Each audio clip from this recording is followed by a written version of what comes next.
కాకి ఇంటి ముందు అరిస్తే ఏం జరుగుతుంది? కాకి తలపై తన్నితే అశుభమా? కాకి అరిస్తే శుభవార్త వింటామా? కాకి ఇంటి ముందు వచ్చినప్పుడు ఏ ఆహారం పెడితే ధనలక్ష్మి అనుగ్రహిస్తుంది? ఇటువంటి మరిన్ని విషయాల గురించి మనం ఈ వీడియోలో తెలుసుకుందాం. మీరు మొదటిసారిగా మా ఛానల్ని చూస్తున్నట్లయితే మా ఛానల్ని సబ్స్క్రైబ్ చేసుకొని మాకు సపోర్ట్ చేస్తారని ఆశిస్తున్నాం.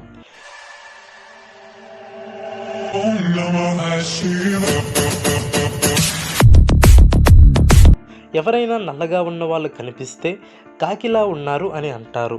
ఎవరైనా గట్టిగా అరిస్తే ఏంటి కాకి గోల అని అంటారు.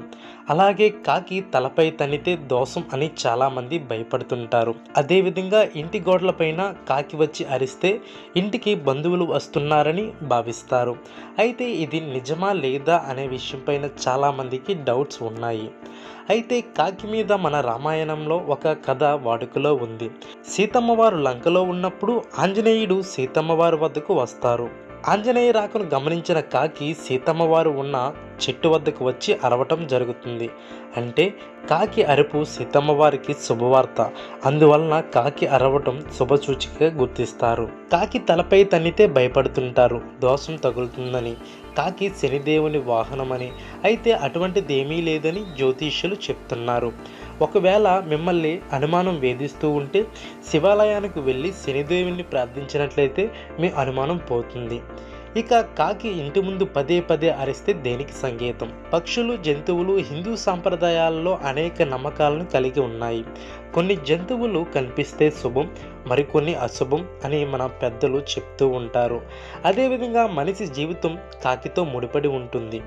అలాగే చనిపోయిన పూర్వీకులు కాకి రూపంలో తిరుగుతుంటారని మన పెద్దలు విశ్వసిస్తూ ఉంటారు. మనం బయటకు వెళ్ళేటప్పుడు కాకి అరిస్తే మన పనులు విజయవంతమవుతాయని సంకేతం.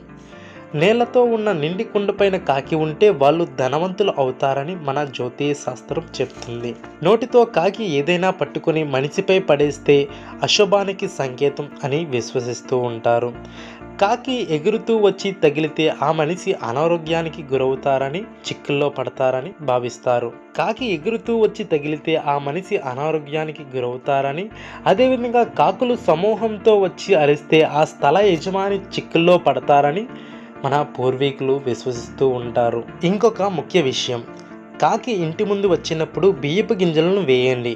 ఇంటి బయట దరిద్ర దేవత ఇంటి బయట నుండి వెళ్ళిపోతుంది. దరిద్ర దేవత లేని చోట లక్ష్మీదేవి ఉంటుంది. ఫ్రెండ్స్, ఈ వీడియో మీకు నచ్చినట్లయితే మా ఛానల్ని సబ్స్క్రైబ్ చేసి లైక్ చేసి మాకు సపోర్ట్ చేస్తారని ఆశిస్తున్నాము. Thank you for the watching.